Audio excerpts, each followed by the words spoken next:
Well, I'm going to begin in just a moment. So it's just about that time. So um, I'll say hello. My name is Rob Wright. My poetry collection, Last Wishes, was published by Able Muse Press in 2021, and I served as associate fiction editor for the press for many years. But today, it is my pleasure to welcome you to the launch of three new stellar publications by Able Muse Press: Stephen Gibson's Frida Kahlo in Fort Lauderdale, Gabriel Spera's Twisted Pears, and Gregory Emilio's Kitchen Apocrypha. I'll begin the program in a moment. Before I do, I'd like to introduce you to Alexander Pepple. Alexander founded and edits Able Muse Press and the Able Muse. He also founded and directs Erratosphere online workshop. His poetry and prose have been or will be published in Barrow Street, River Styx, American Arts Quarterly, Light, Think Journal, Euphemy, Per Contra, La Petite Zin, San Pedro River Review, and elsewhere. And now, Alex. Well, thank you, Rob, and thank you all for coming this afternoon. Good to see all your digital virtual faces here. Well, it's been a while since we did this, and I'm glad we're able to resume again. And today we'll have three very gifted poets. We'll have Gregory Emilio, who has his book with Able Muse is called Kitchen Apocrypha, and I have this is the hardcover version of the book right here, and this is the paperback. So, and we'll also have Stephen Gibson, whose book is also, this is more of a phrastic poetry, the hardcover and the paperback, and this is Frida Kahlo in Fort Lauderdale, which of course is based on the work of Frida Kahlo. And finally, last but not least, as they say, we'll have right here, this is Twisted Pears by Gabriel Spera, and also the hardcover and the paperback. And of course, Robert already told you about his book, which, sorry, Robert, I don't have yours are all sold out.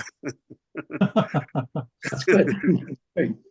Anyone interested, I think you can information. Okay, sorry. Also, I want to remind everyone that the Able Muse journal, which is the magazine, will be coming out in a couple of weeks. So if you haven't subscribed, do so you can see what we did with the new issue. And we'll have as our featured poet, Ned Balbo, and he's been interviewed by our poetry editor, Stephen Camper. And also, I'd like to remind everyone that the Able Muse contests are still ongoing, and that is the Able Muse Wright Prize for poetry and for fiction, and also the Able Muse Book Award for poetry manuscripts. So I've just posted links in the chat, and if you don't know where to go, just go to ablemuse.com, and that should lead you to everything you need to know. So thank you all for coming this afternoon, and I hope we'll have a great event, which I'm sure will be the case given the caliber of poets reading this afternoon. Thank you all, and take it away, Rob. Thank you, Alex. I'll introduce our readers in a moment. First, I'd like to let you know how I'd like to proceed today.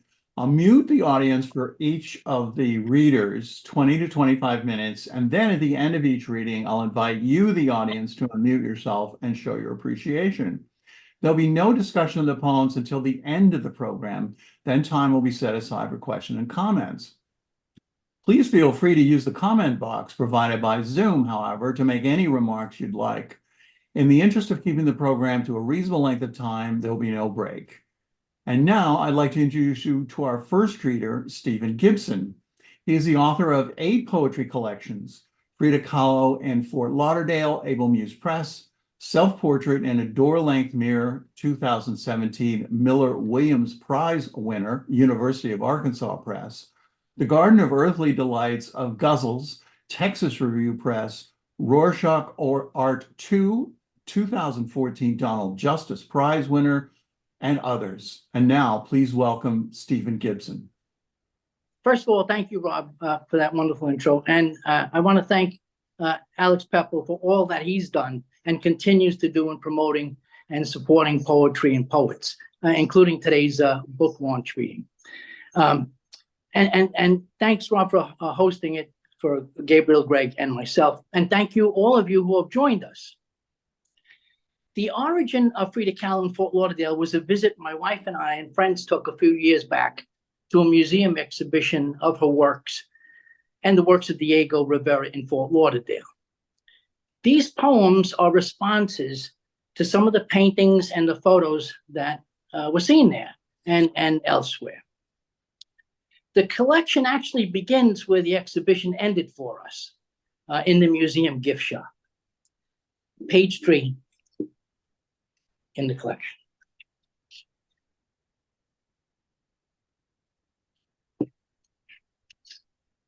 Gift shop, Frida Kahlo. She stares at us with her affectionate monkeys, grasping her arms and neck on a food trivet. Sans eyebrow, upper lip wax, or mani-pedi. She stares at us with her affectionate monkeys. It's Fort Lauderdale's Rivera Kahlo exhibit. Diego, inflated. Frida, outrageous, messy. She stares at us with her affectionate monkeys, grasping her arms and neck on a food trivet. Next, a photo by Frida.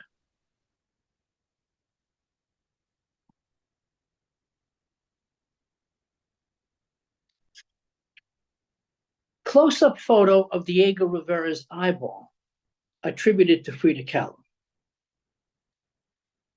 Diego shot out a photograph at a party.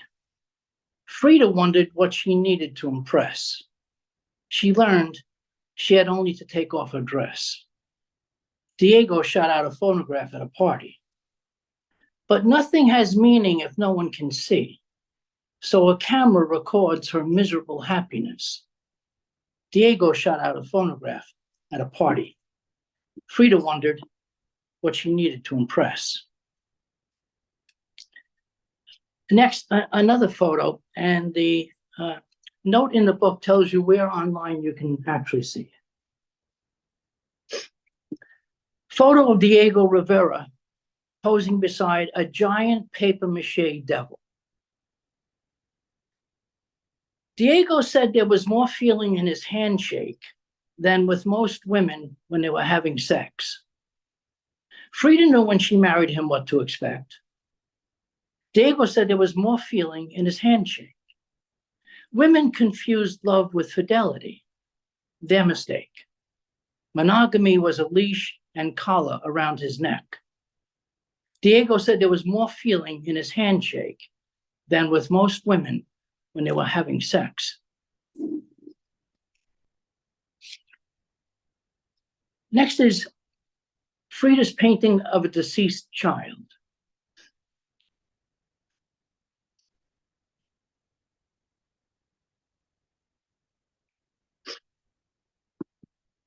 Frida Kahlo's painting, The Deceased Dimas Rosas, age 3.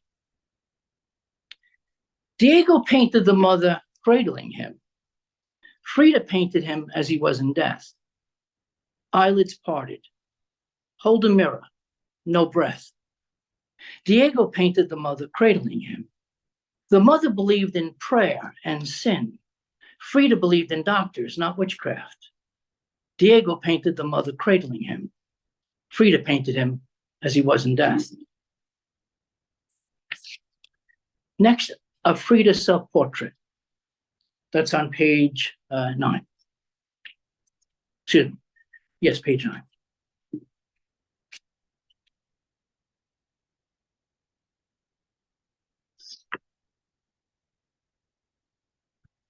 Frida Kahlo's painting Self-Portrait 2.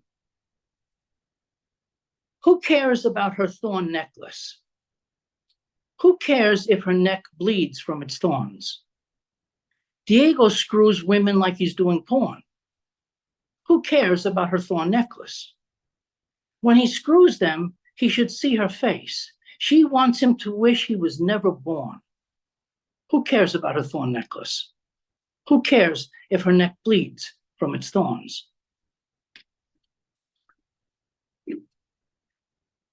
Next is a drawing about the most pivotal accident in her life, or one of them. It's on page 11.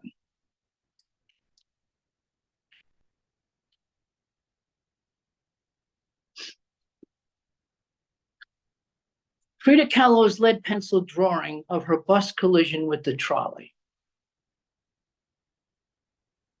The handrail went through her like a sword through a bull. Her description of how the metal took its course. The board splintering, tapping out death in Morse. The handrail went through her like a sword through a bull.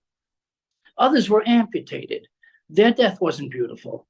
Arm by leg by torso were assembled in due course. The handrail went through her like a sword through a bull. Her description of how the metal took its course. A Frida photo of Diego on page 12.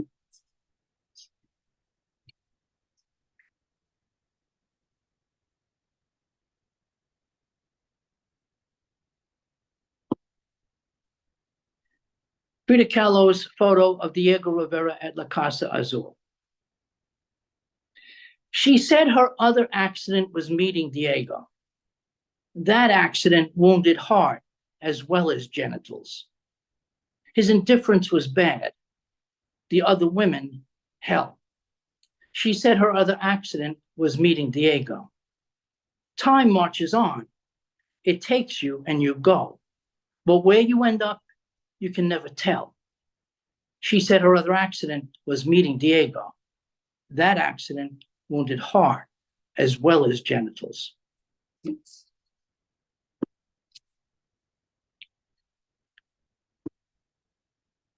Another Frida self-portrait. That's on page 14.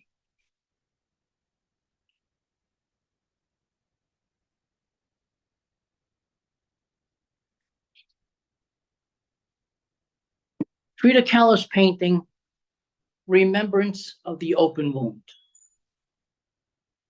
She joked to a friend she was masturbating, which is why her right hand is hidden.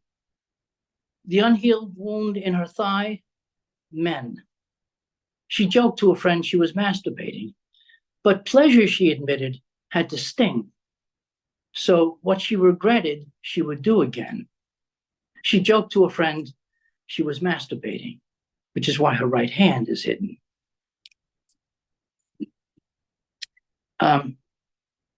A very different Frida self-portrait is on the next page, page 15.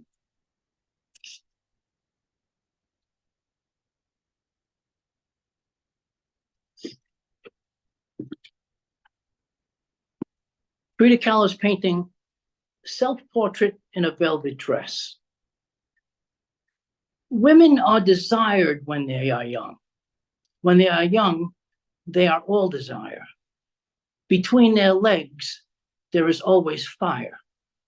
Women are desired when they are young. With women, men want everything for a song, but having possessed them, they always tire. Women are desired when they are young. When they are young, they are all desire.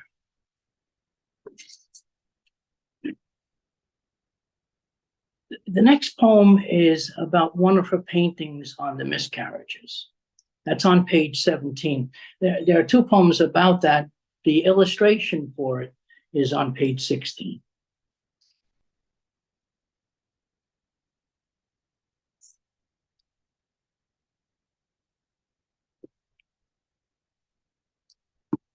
Frida Kahlo's painting, Henry Ford Hospital, also called The Flying Bed. A uterus, a fetus, and a snail float above where she knew she'd be.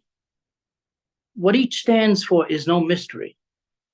A uterus, a fetus, and a snail flow. She counts dust in air, mote by mote. Time means nothing after you're empty. A uterus, a fetus, and a snail float above where she knew she'd be.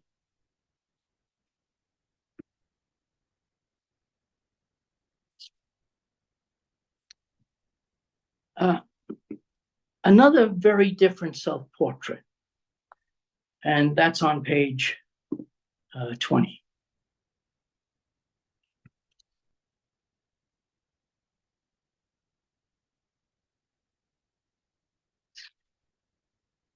Frida Kahlo's self-portrait, very ugly. What one loathes and desires can be the same thing. Whom one loves and punishes can be one person. Frida knows what women feel inside, undone. What one loathes and desires can be the same thing. Much too often what she desires has to sting. Then her heart opens without it ever being open. What one loathes and desires can be the same thing. Whom one loves and punishes can be one person.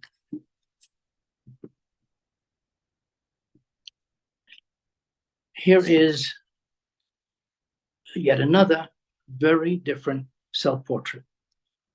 This is on page 25.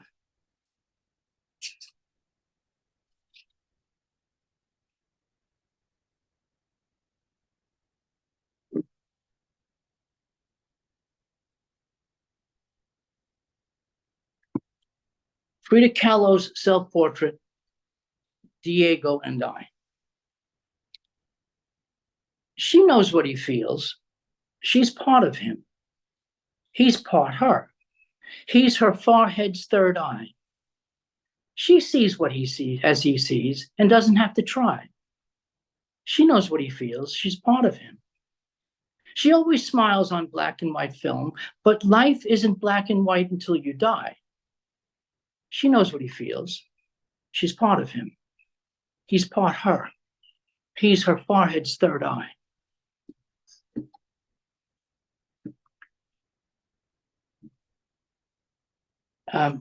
Here is a very different one. This, I gotta say, in doing the background for some of the poems, I didn't know this, and it jumped out at me. This is the photo and poem on page 27.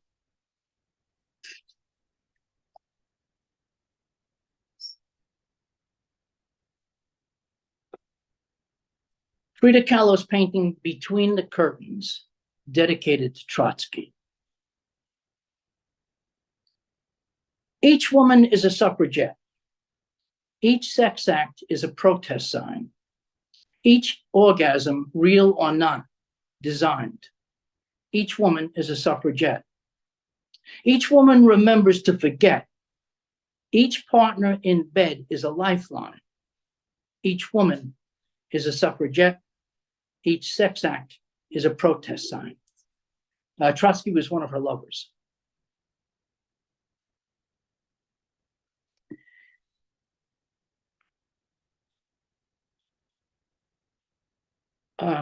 This is a commissioned painting that Frida did. The poem is on page 33. There are two identically named poems about the painting. The illustration is on page 32.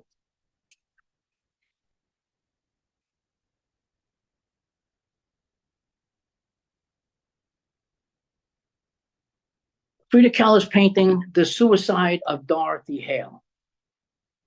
She painted Dorothy's jump from the building tower, not what Claire Booth Luce commissioned. A Ricardo is supposed to commemorate a friend. She painted Dorothy's jump from the building tower. This horrible painting, no one could defend. The leap, the fall, the sidewalk, the blood smear. She painted Dorothy's jump from the building tower. not what Claire Booth Luce commissioned. It was almost destroyed.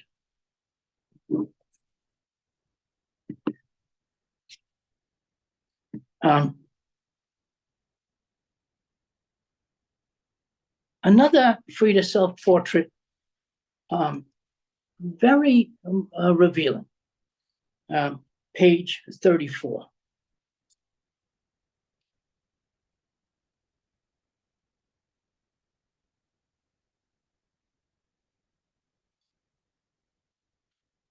Frida Kahlo's nude self-portrait with back brace, the broken column.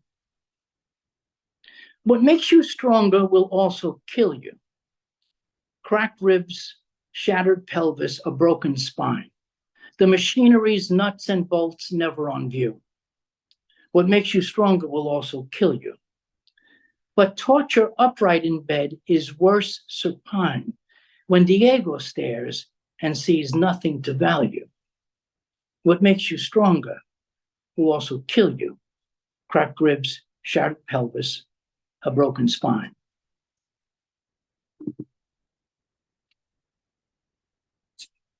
And yet another self-portrait.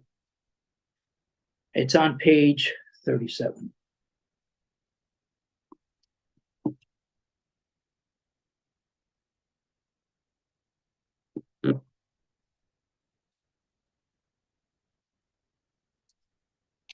Frida Kahlo's painting, Self-Portrait with Doll.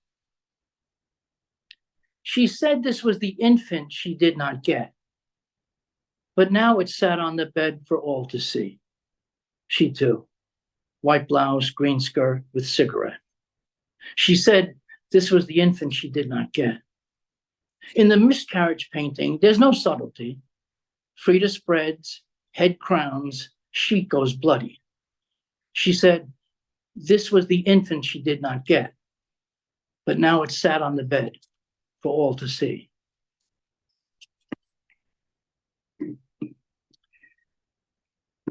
The next poem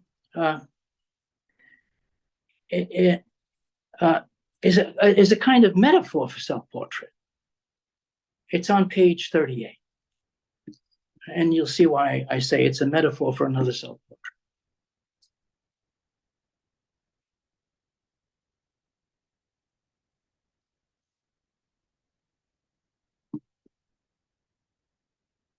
Frida Kahlo's painting, A Few Small Nips, passionately in love.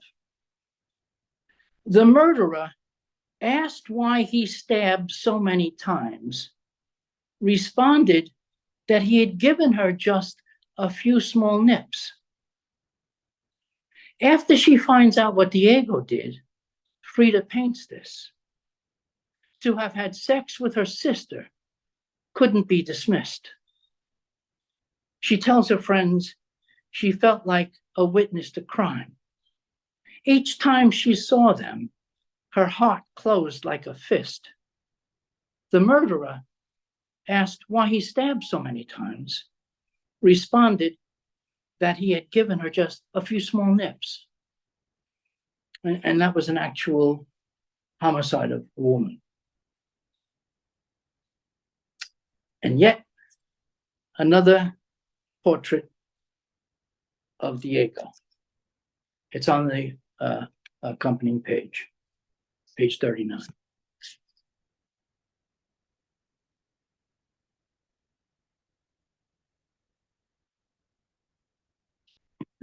Frida Kahlo's painting, Portrait of Diego Rivera. Who can say why one loves another? Isn't what the heart desires complex? With some, it's talk, with others, sex. Who can say why one loves another? Diego's only human. He had a mother. Why shouldn't one love one's ex? Who can say why one loves another? Isn't what the heart desires complex? Stephen, I think we probably have time for maybe two more. Okie doke. Sure. I'm going to finish up with the next to last and then the final poem. The next to last is page 57. Well, let me go back to it. There's one here, page 55, and then I'll finish up. Page 55.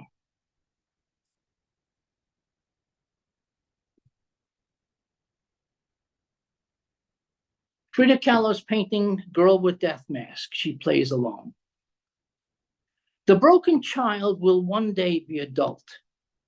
She will please no one and everyone she can. She will climb into bed with a man or woman. The broken child will one day be adult. During her lifetime, you see her molt, each relationship like an exoskeleton. The broken child will one day be adult. She will please no one and everyone she can.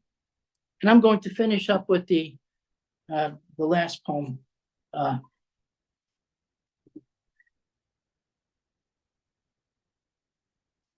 Frida Kahlo's painting, Tree of Hope. The dream of the two Fridas is everyone's dream. At left, the surgical back. At right, the brace not needed. No regrets for omissions, not only for what one did. The dream of the two Fridas is everyone's dream. At left on the gurney, she suppresses a scream. At right, finally whole, she faces us, completed. The dream of the two Fridas is everyone's dream. At left, the surgical back. At right, the brace not needed. Thank you, everyone. Well, thank you, Stephen. Please unmute yourselves to show your appreciation for Stephen, and how about a round of applause? Great stuff, Stephen. That was great. Bravo. Wonderful, Thank you. wonderful Great to see reading. you. Wonderful reading. Good stuff. Thanks, everybody. Thank you. Good to Our see you. second reader is Gabriel Spera. His first book of poems, The Standing Wave, was a National Poetry Series selection and also received the Literary Book Award in Poetry from Penn USA. His second collection, The Rigid Body, received the Richard Snyder Award and excuse me.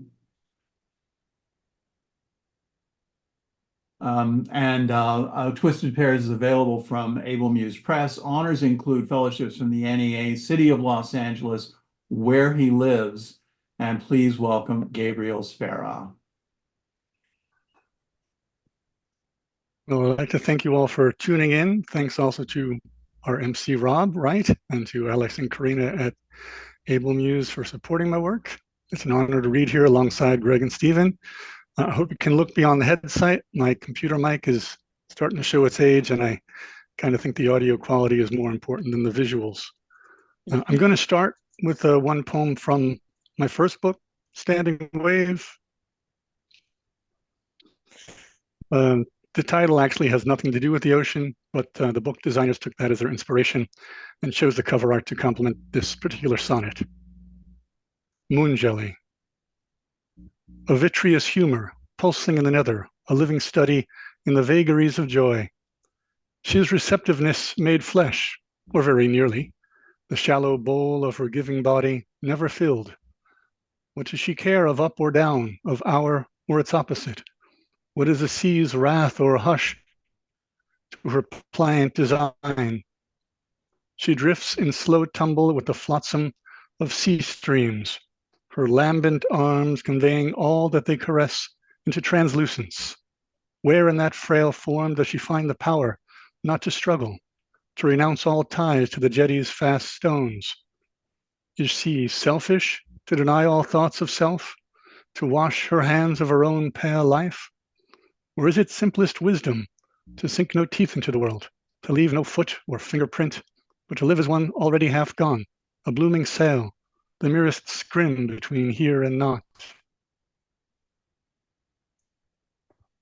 And now a poem from my second book, The Rigid Body. The title comes from a physics term, but I also had in mind this poem, which was inspired by the Body Worlds exhibit, which you may have heard about, sort of a combination science fair and circus freak show, where they take real human bodies and essentially turn them into plastic to reveal the anatomy, often in distinctive poses. And it also sort of juxtaposes a C-section birth at some point, so it might be a little jarring. Body worlds. Unlike his sculpted form, the basketball glued to his fingertips retains its skin and color, while his surge from the pedestal defies all instinct for self-preservation, suspends him in a ribcage cracking fall beneath the backboard that he'll never bear the brunt of, not as long as such tableau attract a paying crowd. From his lidless stare, with its fixed gaze of curious surprise, we know nothing of who he was or how he came here, only that someone believed eternity would be unthinkable for him in any case, if the body, with its threads of memories, simply dissolved like stacks of newsprint erased by rain.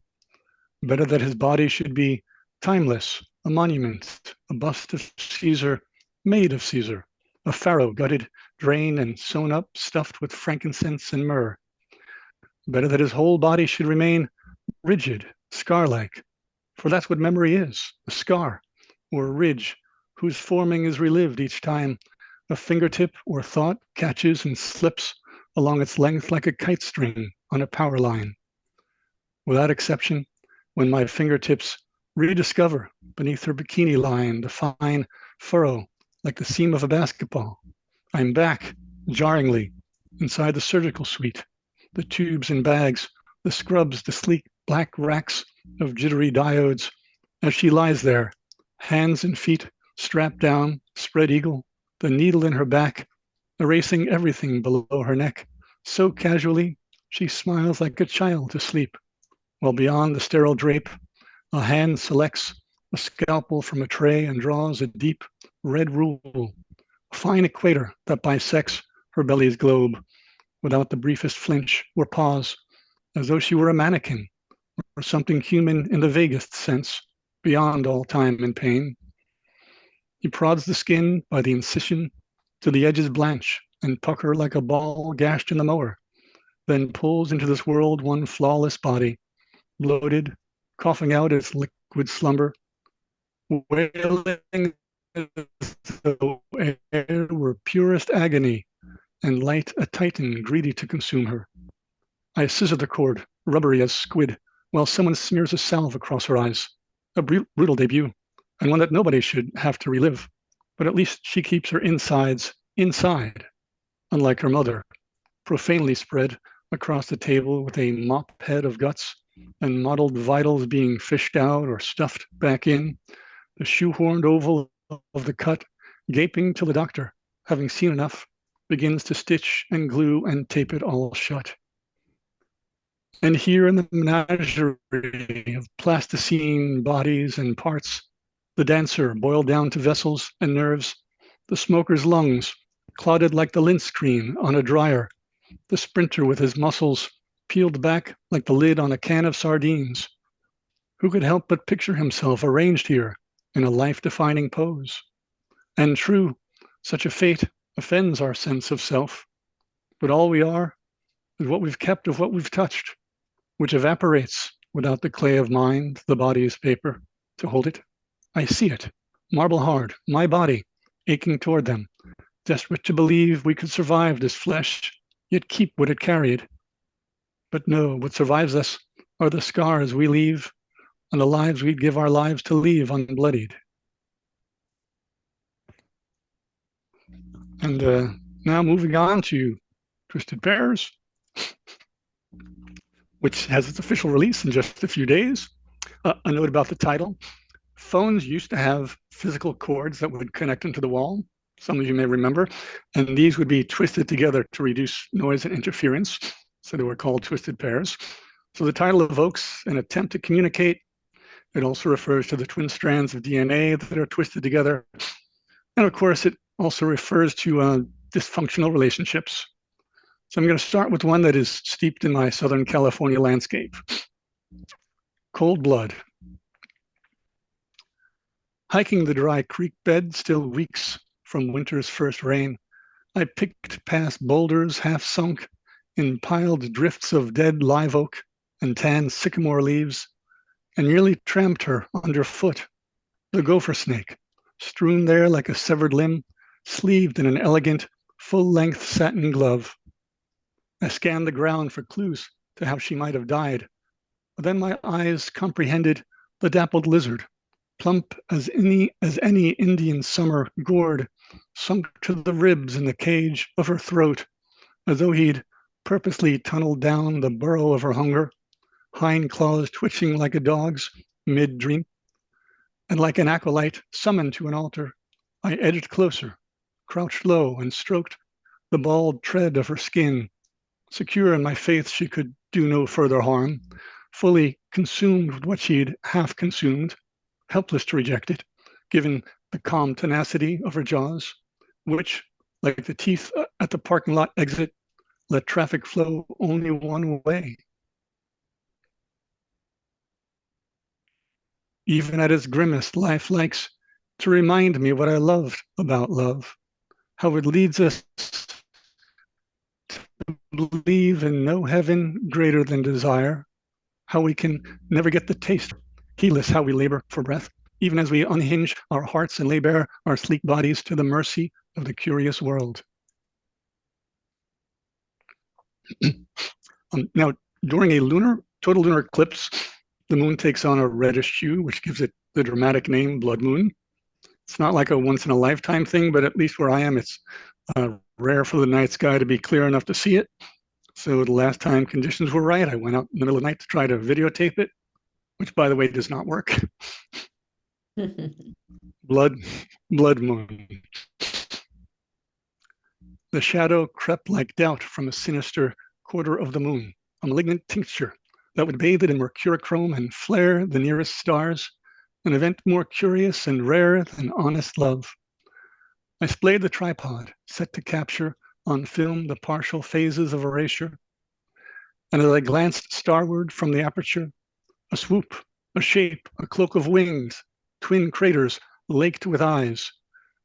Before I could even think to duck, it vanished beyond the roofline, leaving me much where I've always been, humbled, dumbstruck between the dull pull of earth and all heavenly machinations, wondering just how many miracles, how many missives from eternity I may have missed because I failed in ignorance to lift my eyes and face the coming silence. Turning now to a few poems about fatherhood. If you're wondering why it takes 10 years to produce a book, here's your answer. Baby teeth. Tiny white elephants I can't discard or return, having teased them from their nest of fledgling dreams in exchange for a slip of harder currency, hard proof to feed her faith in the senseless lavishness of life. Time being my only fence, I mailed them to tomorrow in an envelope tucked like old desires beneath a trove of loaming papers in my desk. Drab fossil record of a pre-ironic age when her smile still needed almost no assembly. They will not help repair the face she'll wear the day she ties her heart to a young man's door and slams it shut. But when the last of my illusions lose their shine, I'll pour those chits into the basin of her palm, and our worlds will grow small again, hope-worthy, kept whole by unseen hands. And the kid's a little older in this next one, and this includes a little mind bender. The set of all prime numbers, or for that matter, the set of all even numbers, is just as big as the set of all numbers. So don't try to tell me that math is intuitive. New math. Fact is, we never figure out the ones who love us most. How other to explain why she'd asked me, of all people, to help memorize her math facts, a term we didn't have when I was 10, when times tables were the catechism we stood up to recite, and the subtleties of increase, like the loaves and fishes on the mount, were glossed over as an article of faith. The fact remains, I'm 10 years past prime and can't help feel that the rules of the universe have changed. Case in point, when she was 1, I was 40 times her age. When she reached 10, I'd live 5 times as long. When she hits 20, the spread will shrink to a mere factor of 3. When she's the age I was on her first birthday, I'll be just twice her age. It doesn't take an Einstein to figure out that time's playing fast and loose. And in the few seconds it takes to say 2 times 10, she's 2 feet taller and 10 years older, with no time now to sit around and recount old memories at the table, which has been altered by the loss of one place setting, leaving me measurably the same yet intuitively less, like the set of all integers minus the set of all primes, or the number 1 no longer multiplied but divided by itself. I was once invited to contribute to a book of poems inspired by scent. We all got a little vial of perfume and were given free range to compose anything that came to mind. Scent is a powerful trigger of memory, and I was once transported back to a rather unusual summer job I once had, working in a maximum security prison. And as someone who loves to explore the possibilities of form, I was excited to use bullet points. I don't know if that's ever been done in a poem before. Memories of Raleigh State. Joni, the lovelorn secretary, sighed into the phone as she fingered the slick pages of her fashion magazine, thick and bland as any high school yearbook, while Gus tied his impeccable steel blue tie yet again, preparing to meet the Violent Crimes Compensation Board director. He was my boss, my job straightforward. Check the docket of the day's parole hearings and pull the inmate dossiers, color-coding the victim statements, incident reports, the psych evals and amicus briefs, the court transcripts and job tenders. A most soul-corroding summer job, if not for one redeeming factor, that bank of filing cabinets, my personal Scheherazade, teasing out its arsenal of hapless, greedy, flawed, and tragic actors. Sal, mob fall guy, serving double homicide, discovered his true calling with the Rahway State Repertory and hamming it up for Scared Straight. Rondi, possession with intent, a girl inside a drag queen's body before the hormone therapy, self-delivered, gave them just enough to fill a B cup and safe nights in a private cell. Tomas loaned his gun to a fellow refugee from a land with no word for accessory. Coy, model inmate, no priors, convinced his wife was cheating, stabbed her 7 times with a steak knife, then tried to saw her limbs off, unsuccessfully. A grim tale in every file. Given 3 years, I might have read them all. But even in Rahway, time passes, and the calendar's fence of X'd out days meant I'd be leaving soon. But it couldn't disappear without a flourish, without some prank or sabotage to say farewell. So, staying late one day, I flipped through Joni's stack of L's and Vogues and ripped from perfume ads heaving with lush décolletage the scented cardstock inserts and gently dropped them like ballots into random dossiers, amused to picture the parole board, piqued and confused to find their conference laced with opium, obsession, poison, or eternity, while across the table, cuffed and unaware, the subject nodded, eager, if not prepared, to claim again the blessings of liberty.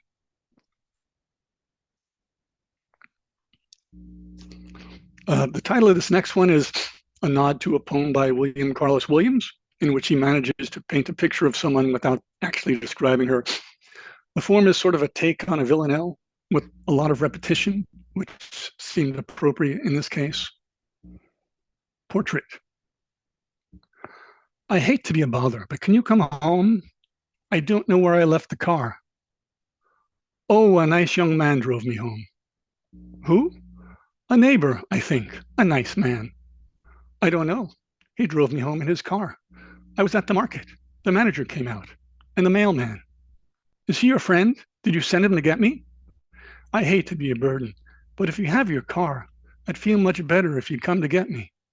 The neighbors are outside. At least, I think it's them. They're just talking, but they must know about the car. And my eyeglasses are missing. I think it's them. Such a nice young man. No, I don't know his name. He opened the door and helped me out of the car. A real gentleman. Did you ever tell me his name? He wrote something down on a slip of paper, but I think I left my glasses in the car. He wrote something down. Yes, I still have the paper. It's here somewhere. But I haven't eaten lunch. I know I didn't leave it in the car. How soon can you be here? Have you eaten lunch? Wonderful. We'll have a bite to eat here at home. I'll just sit outside and watch for your car. Will you be bringing that nice man who drove me home? One more about the trials of parenthood. It always stuns me when I hear my kids listening to music that I loved at their age, especially since back then nobody was listening to The Cure, The Smiths, The Violent Femmes. In fact, that's how you knew you'd found your people, because they listened to the same obscure music as you, and now they're considered classic. Go figure. Boys don't cry. She doesn't hate me exactly, at least that's what I tell myself. She's just reached an age where a father's affection is a thread-worn crib toy, outgrown, though not thrown out. The drive home from her class is like a visit with an inmate, the clear barrier between us, the guarded silence. Not that it matters. I can no longer put a past to the names that populate her gossip, or parse the new meanings of words I used to use. I failed once again to tell her what I don't know she's old enough to hear about me and her mother, and how hard it is to see a broken life for what it is when it's your own. Though judging by the cut marks on her arms, the ones I don't know if I'm supposed to notice, she's no stranger to pain. Some days, most days, it seems we've nothing to do but go on living after watching every argument for living slip away. Some days the world declines to even argue. And yet, as we turn the corner to our street, the radio, tuned to my target demographic, starts playing a song I didn't know she knows.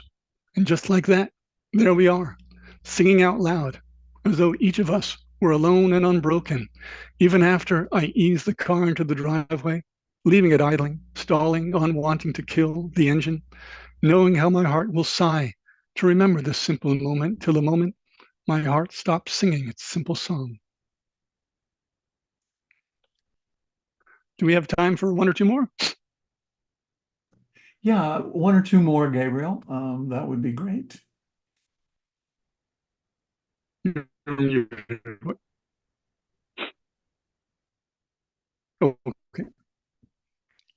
I think that a live reading should give you more than you'd get just by a cycle of poems, each one focused on a specific year. They're in rhyme couplets, but the lines are kind of long, so that might be hard to pick up. 1972. He came on the bus, thick coat, matching hat, like old people would wear. In his hand, a lunchbox much like mine. I raced over to compare. Instant allies. I asked him why his skin was brown, and he just shrugged. A boy who could say his ABCs backward giggled as I slogged and gagged through Dick and Jane. A scarlet splotch eclipsed his cheek and eye. A birthmark, he said, knowing I'd ask. Some friendships start with a sigh and end in grief. I watched for the pond and the vacant lot to freeze, then strapped twin training blades to each shoe, lurching like I had no knees. The older boys took the butts of their hockey sticks and cracked a hole, slapping ice chunks in like pucks. Kenny showed me how to guard the goal with the flats of my skates, then drove toward me to take his shot. A shock, a floosh.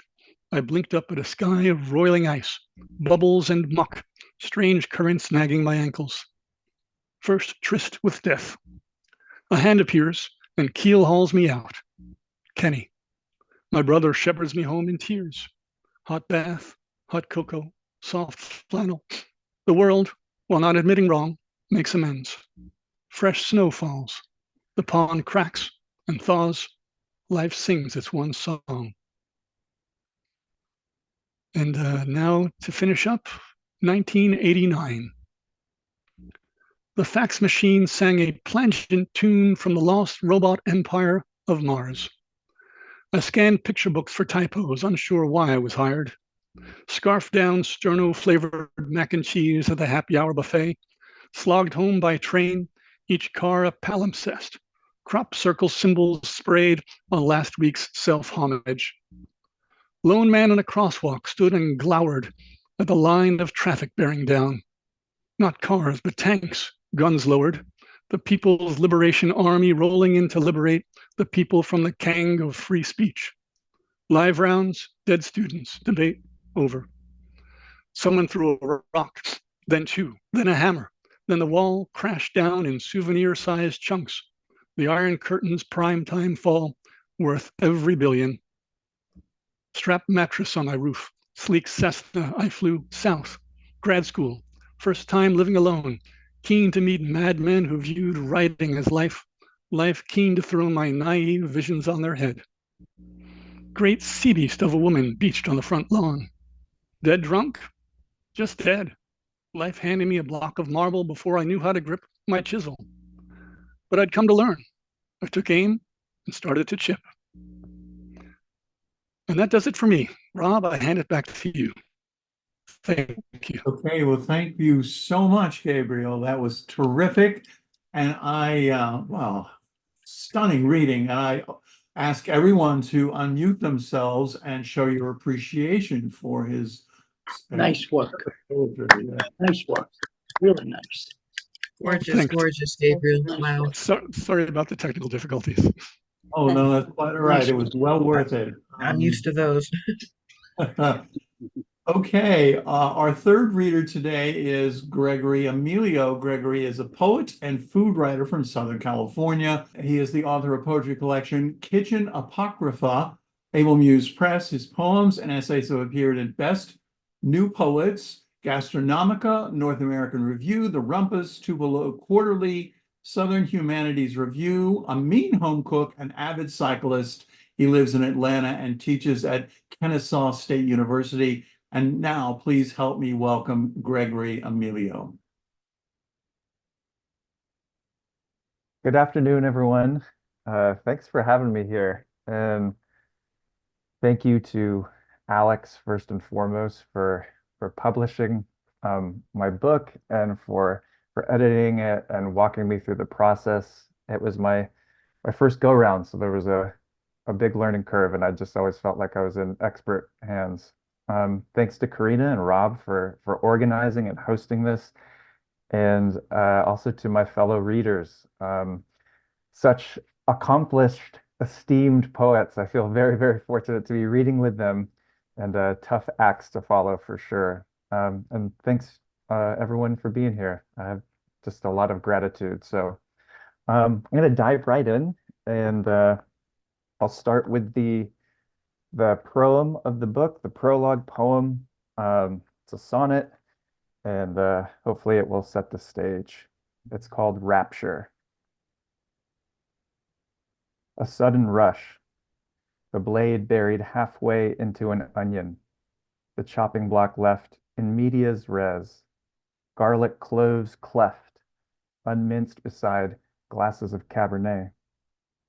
Stove flames lap blue the bottom of a pot, and the water rolls in a steady boil, like the earth's molten core or soil wasted in a field of squash gone to rot. Will any sight be stranger than a kitchen emptied of its humans? No naked eyes to water, or hands to hold the knives, none to feel the flames. Bereft of heaven, we stumbled out of the bedroom, dizzy and undone, wrapped and abandoned, hungry. So, yeah, the book's title is Kitchen Apocrypha, and I think as that poem kind of reveals the three maybe thematic threads of primarily food, and a celebration of food and being unabashed about food and cooking and restaurants. But there's obviously a lot of biblical allusions and references that inform the book, and I think that the third strand would be there's a lot of love poems, and those three themes kind of work across the book's three sections, and so I'll try to kind of give a sampling across those. The next poem I want to read seems like a logical conclusion if you are writing a biblically inclined book of poems about food. So This poem is based on Leonardo da Vinci's The Last Supper.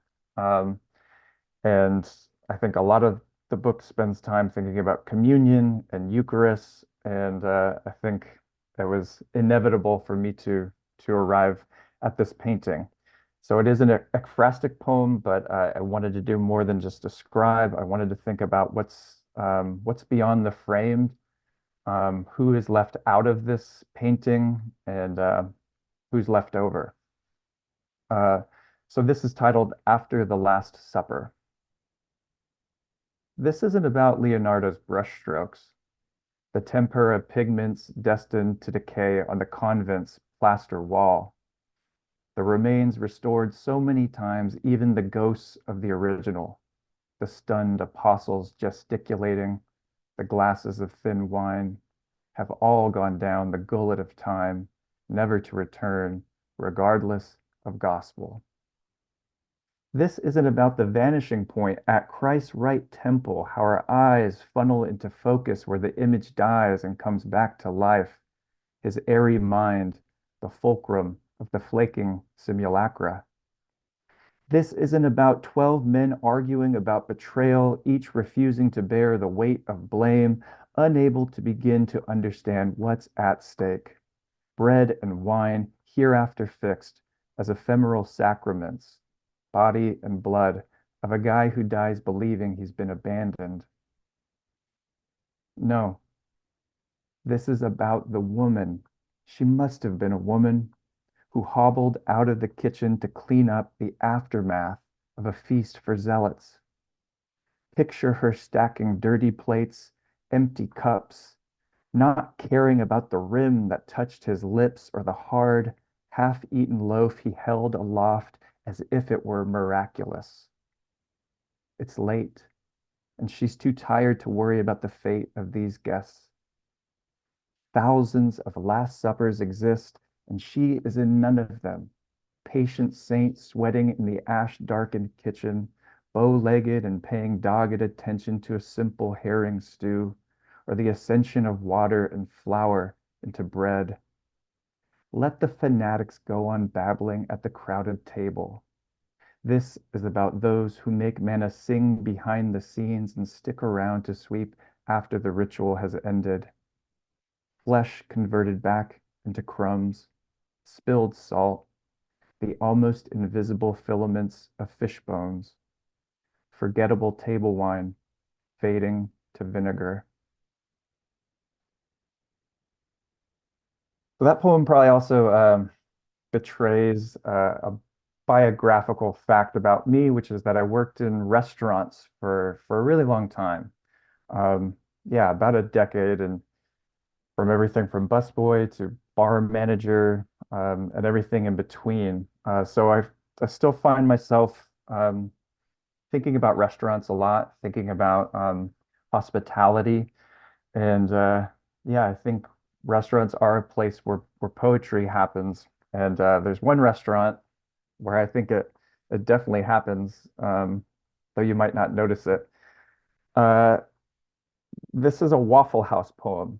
And if you don't know what Waffle House is, as I didn't, growing up in Southern California, we did not have them. But when I moved to Atlanta, they are a thing. They are very, very popular. And they're just kind of really, really cheap diners that obviously do waffles and breakfast items. But there's, like I said, there's a cool lingo, there's a kind of poetry that happens in a place like this. Yeah, so this is called Meditation at Waffle House. I find it here among the griddle's chatter, the expo passing the baton of orders in swift lingo through the sizzling air to the rock star grill operator. Marty, drop 1 bacon, 3 hash brown, 1 scattered, 2 smothered and covered, and 2 eggs triple scrambled.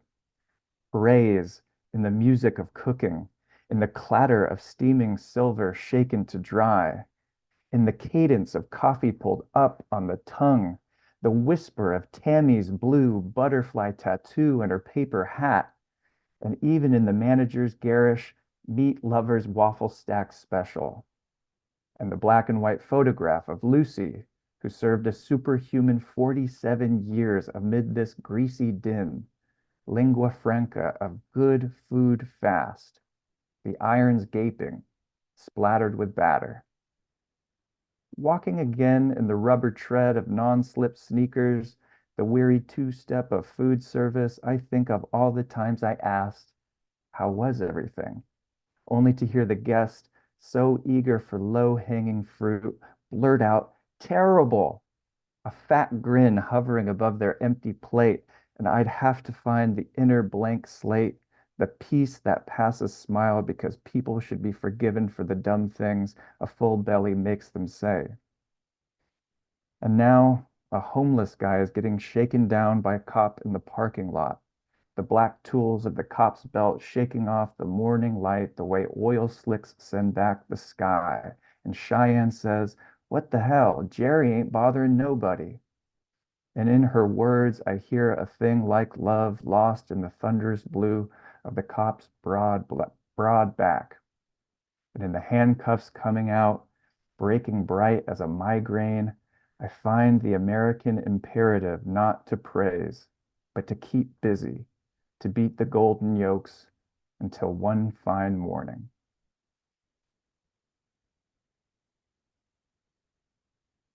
So Waffle House was one of the revelations that I had about the South after moving here, and there have been many, and many have been food related, and perhaps none more so than a really common breakfast staple, grits.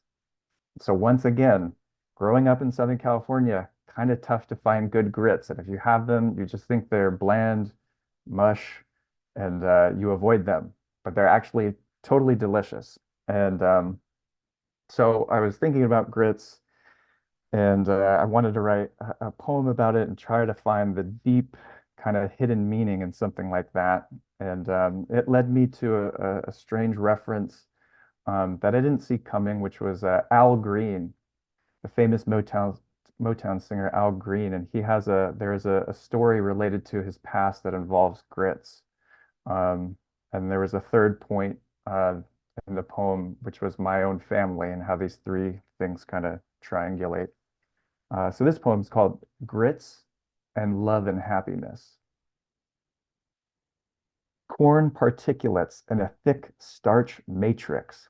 Porridge, basically, a gloopy meal of mush made from maize, an annual cereal grass that gave itself out in ears of clockwork kernels, sweet, toothy cells gift-wrapped in papery husks. The crop so generous and manifest that the Muskogee called it mother. You wouldn't need a definition of grits unless you grew up in the smog and static shine of Los Angeles suburbs, front lawns stretching below the blades of palm toward the gilt union of hunger and convenience, a TV dinner-loving stranger to the stable, butter-slicked staple of Southern kitchens. This wasn't supposed to be about me, but now I'm remembering Love and Happiness by Al Green, a song my dad used to play in his truck when he'd pick me up Friday afternoons from the house he and my mom both used to call home.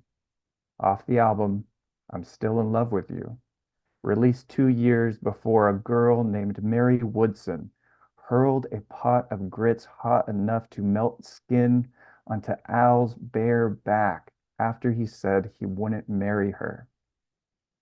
Blisters big as chicken eggs bubbled up before Mary left the room and shot herself in the head. But I couldn't have known this then. Nodding along in the truck, couldn't have known how much I'd grow to love Motown and the motherly pitch of grits. I was just a kid en route from one home to the next, and a song about happiness stuck to my dad's ribs, the heart of it all hidden, like sustenance in the husk.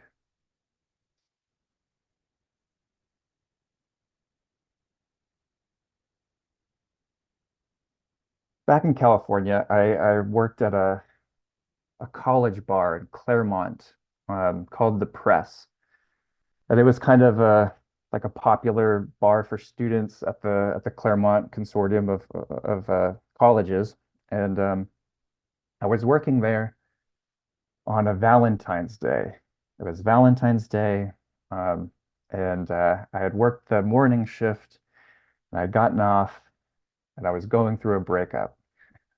So I got off work, and I pulled up a seat at the bar, and I basically started crying into my beer when someone came in, someone who was very important to me. The poet, the great poet B.H. Fairchild came in with his wife. And I was really familiar with his poetry, and I recognized him, and I proceeded just to watch him. They were a little out of place. It was a younger crowd at this bar. They came in with his wife, and it was just a very moving experience for me to watch them and to observe them. And there was an incredible amount of tenderness between the two of them that seemed to just really eclipse all the young kids around them. And I think another big element of the pathos of that moment of watching them was that I noticed his wife had a tremor in her hand. Um, so this is called Japanese maple, and it's dedicated to B.H. Fairchild. Drinking alone, I studied the tremor of her bluish hands, the old poet's wife, each time she raised her martini for more, the vodka ghazi in the glass, the ice particulates shimmering like cellar motes of dust floating in a slant of light. Her shaking hands, time's unruly decay in a bustling bar on Valentine's Day. The poet looked at her as if she were a Japanese maple, the leaves burning burgundy in a breeze, their crisp whisper drowned out by the boisterous flirting of 20-somethings sipping liqueurs like they already knew about love. Sing, Kansas poet, laureate of the lathe, the steady blue notes of trembling praise. But the lights were so low, neither could read the menu, and they both struggled to get the bartender's attention, their drinks dead as ragged glaciers. Oh, let them be wet as rain tonight. Let him butter her bread, communion plunging a stone into flesh like there's no tomorrow. Another round, Kim, their waltzing roots thirst underground. Though my shift had ended, I had nowhere better to be. Hypnotized by her hands, I drank slowly from a mirror of beer, thinking that it's probably Parkinson's, that each of our bodies will have an affair with some cancer or disease, make demands to cough up our time, whittle us to one. I closed my eyes, and then they were gone.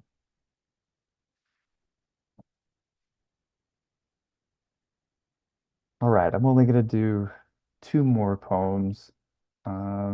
This next one is a COVID-19 lockdown poem. It takes its cue from a really curious news item, and it was this. The story takes place in Italy, in the Modena region, so northern Italy, in the town of Castelvetro. This is in March of 2020, during the initial round of lockdowns, when it was really rocking Italy. And what happened was the people of Castelvetro, the residents, one afternoon turned on their faucets, and they saw red liquid coming out of it. Red liquid gushing out of their faucets and filling up their sinks. And what it was wine. It was Lambrusco wine, which is what's made in the region. And it's an effervescent kind of red wine. And what happened was it was some kind of plumbing mishap with a local winery, and all this wine entered the systems, and people that day in Castelvetro were able to fill up bottles and jugs of this wine. And I thought, that's a miracle, right? Like, of all the miracles that happen in the Bible and elsewhere that we talk about, why is this not miraculous? And especially at the time that we're in. So this poem's called Miracle in a Time of Dregs. And it begins with an epigraph from CNN. The headline read, A malfunction causes red wine to flow from faucets in an Italian town. Miracle in a time of dregs. No less numinous than blood leaking from the marble eyes of Mary, opened from a slow birth of stone, stone feigning breath, a woman, a crafted conception, no less miraculous than virgin birth, the sculptor's imitative petition. In the end, what will it all have been worth? The statues weeping honey, the milk, the far-flung phase of the podunk earth? I would have gotten drunk with Jesus and his ilk, the wedding at Cana suddenly lit, a rager after he spiked the water, a thing like ink, blooming the brain's blank pages. Players of the play's penultimate act, the people of Castelvetro, locked in like the layers of an onion, saw their sinks fill and ripple with fizzy, ready-to-drink Lambrusco. Red Providence they poured into bottles, praising the faulty plumbing. John Keats also prayed for a reason to sing, for a draught of vintage to drain his stone-sober sorrows to the dregs. We too need odes to outlast this dry season, a sea of wine-dark belief purpling our lips and teeth until the last galling call. No less luminous are these our doom-eager days, dog days we have to sing and to believe before we leave. All right, I'll move on to the last poem. It's the last poem of the book. It's another sonnet, kind of meant to mirror the proem of the book about the rapture. But this one's called Revelation. To begin with rapture and leave you in a matter of seconds, the world yet to be finished, like wine lingering on the lees or yeast slowly coaxing flour to leaven. To be less than a grain of salt, crystalline zip in the simmering sea. To be steadily wearing away despite this blessed daily breaking of bodies. To see that we begin with our need to eat, to be a heathen and be done with it, to leave irony at the door and split before the party ends, to write a book of revelation, sands pale horses, lakes of sulfur and blood, to go down chewing and know that it's good. Thank you so much, everyone.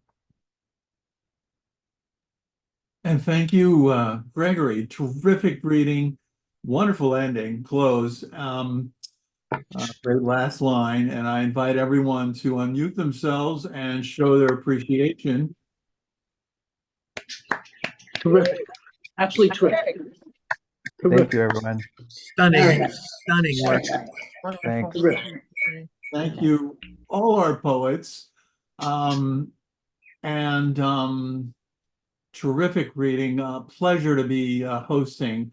And now I'd like to welcome anyone who has questions or comments that they'd like to put. We don't have a lot of time, but we have enough for some questions. And so anyone, you can just jump in, or you can signal with a hand in the corner, or however. Well, I do. You'll bear with me. I'm sorry. Carolyn. Chloe, would you like to speak? No, I think Carolyn Wright. Oh, okay. Carolyn, I see your Yes, hands. hi. Hi, everybody. Thank you so much for this reading. Gabriel and Gregory's work were new to me, and so I was really glad to experience this wonderful resonant work. Of course, Stephen, I have known your work in the past, and I can see connections between the earlier books like Frescoes, which I know quite well, and then this book focused on Frida Kahlo. Just a practical question, Stephen. What did you have to do to get permission to reprint all this work in the book? Well, it came into public domain. What's going on? Hello? Yeah, go ahead. Yeah, I'm getting feedback on something. It came into public domain.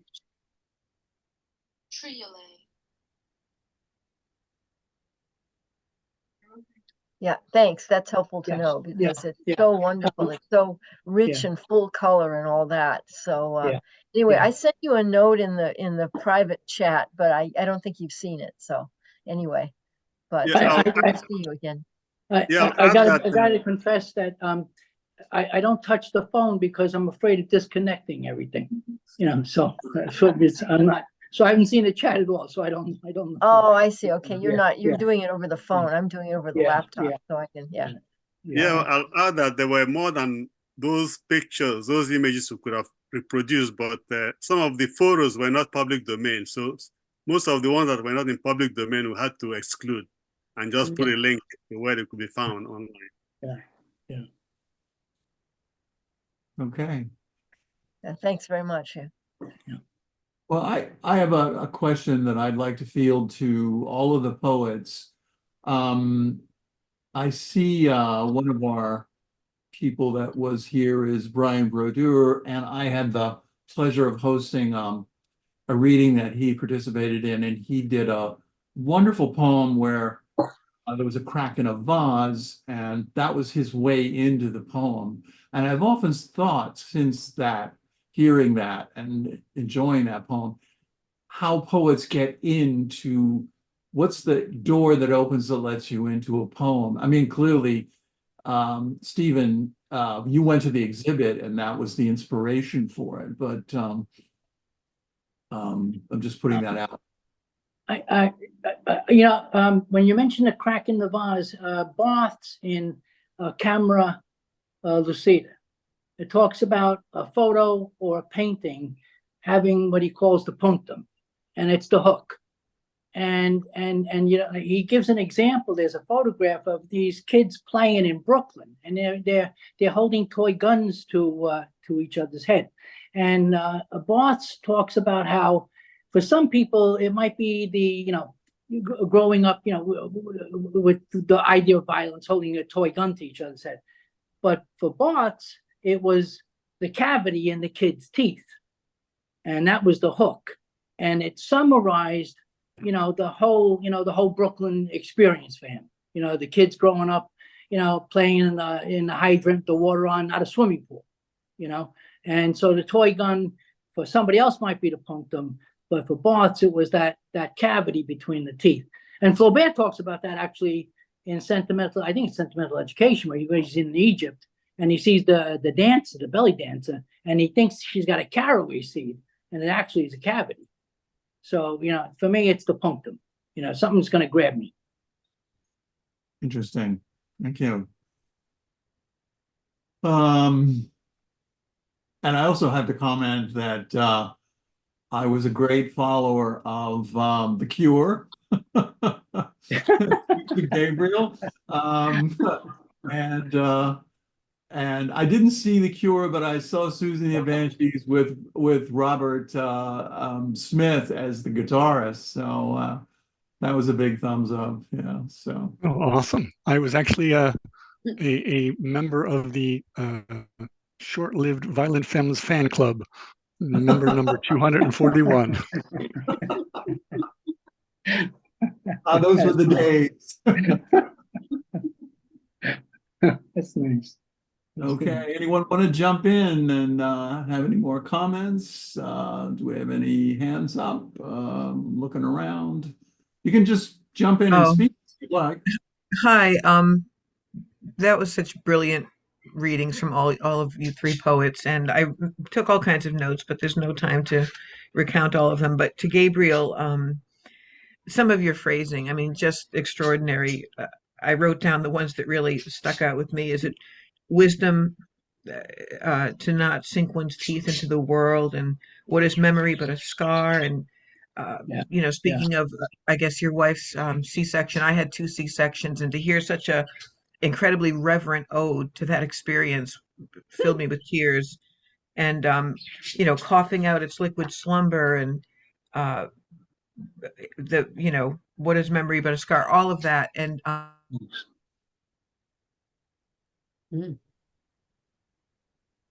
think we lost her. Yeah. We lost you, Lisa, but too bad. What you were saying was wonderful. Yeah, I think we lost her. Yeah, I think we did. But what she had to say was terrific. I'm glad she got a chance to speak. Yeah, that C-section is certainly not a delicate procedure, but getting back to your earlier question, on the one hand, you can never really tell what is going to stick with you and why, but then again, you have something that is just so very jarring, it's impossible not, to be haunted by it until you can sit down and work your way through it with a pen and paper. Makes sense. Yeah. Steve and I, one of the things that struck me when you were showing the images was, and it had never before, that the surrealist tradition, the male surrealist tradition, is very impersonal. And thinking of the Dora Carrington and Frida Kahlo, how intensely personal it is. The images of them and your reading of them and your insight into them, and the use of the form of the repetitions were just extraordinary. The fact that artists keep coming back to the same themes, the same images, the same sort of portraiture, self-portraiture in her case. Yeah. Anyway. Yeah. Thank you. And that's why I in a couple of the poems, that to me, the metaphor, the one with the just a few small nips, that to me was like it's like a self-portrait, because what happened in her life, it's the way she felt, killed, by that, and then recovered, of course. Yeah. Yeah, Stephen, could I follow that up with another question towards you, which is why did you choose the triolet as your vehicle? And if you can say something about the difficulty of writing a book of triolets, or just what it was like to work with that form for so long, I'd be curious to hear. I admire form, obviously, and the triolet, it forces you, like other refrain forms, like the villanelle and the sestina. It forces you to go back to the same thing, and the idea of the repetitions just simply, it's like it just hammers it. And so I had tried actually longer poems. I have one about her prosthetic leg, the when she had the amputation, and how she decorated and painted it. And then Diego hid it. He hid it for 3 years. He didn't want anybody to know about it. He was afraid it would be a horrible reflection upon him. His relationship. And I had tried different forms, but I found that working in the triolet, the short, pithy thing, to kind of like encapsulate, epiphanize the paint. That's basically, it felt good, so I continued, to see where it took me, which is what I think we all do. It's like, if it feels good and working, you go with it. Yeah, absolutely. Yeah, like you did with the sonnets too. I mean, that's nice, very nice. Yeah. Yes, Gregory, I really loved the point where you went to the women cleaning up after the supper, forgotten people, and of course, when you consider it, who showed up at the tomb? They were all women. So the first people to get the message were 3 Marys. Yeah, that's right. That's right. Yeah. Yeah, that's a good point. And I think it's a healthy practice to try to take some of those myths and to try to think of them in very literal terms, which is a kind of my process, I think, with that poem, while saying, well, if this was a real, a real meal, then people really had to cook it, and then people really had to clean it. And I Right. think it's funny. Sometimes it's hard to see past the high gloss that is like Yeah. the myth or the lore. So yeah, Yeah. giving a shout out to the women who, Nice. who would have been Also, there. also to people in food service, the Yeah. people who actually serve and prepare. Yeah. In that sense, we're certainly looked over. Yeah. Yeah. All right. Well, we have a little time for any more questions, or comments, or things you'd like to say, or and if not, we can. Lee has her hands up. Okay. I'll just take this last minute to say, Gregory, I have written or translated a whole boatload of sonnets, and some of your phrasing and insights you have make me Yeah, beautiful. jealous. Oh, good work. Yeah. Good. Beautiful. Beautiful. Thank you Absolutely so beautiful. much. Yeah. Beautiful. Really beautiful. Yeah, thank you, Lee, and thank you, Gregory. Terrific work. Yeah. Okay, I'm sorry, any more? Yeah. Sorry, I can't see all the hands, so if you need to. I don't see anyone else. Okay, well, let me then say that it has been just a privilege and an honor to be here today to help get this going. And thank you, Alex, for all you do. Absolutely. Where will we be without you? And Yep. Yep. and what your contribution to poetry is immeasurable, as is to the contributors today. Why do we do it? But a lot of people ask me that. Why do you write poetry? And today was a good reminder of why we do. So this community that we have is valuable, and Yeah. so so I think we can sign off and say one final round of applause, possibly, and and have a nice afternoon, and see you all soon, I hope. Thank you so Very much. This was my Yeah. first Able Muse reading to attend, I think. So I'm glad to have attended. And I'll be back in touch with a couple people. Stephen, I'll look for you. I don't know if your email is the same, but I'll look for you. I'll look for you too. Okay, Good great. to see you All again, right. Cam. Yeah, thanks Thank so you much, so everybody. much. Yeah. Right. Yeah. My computer died, but I got back. Thank you. Have a wonderful afternoon, everyone. Thank you. Thanks Thank you, all. John, I'll Alex. be back in touch with Bye, you Alex. also. Okay. Bye. Great. I'm Bye-bye going to now. buy all those books. Bye-bye. Thank you. Okay, great. Thanks, everyone. Yeah, just great. Mm.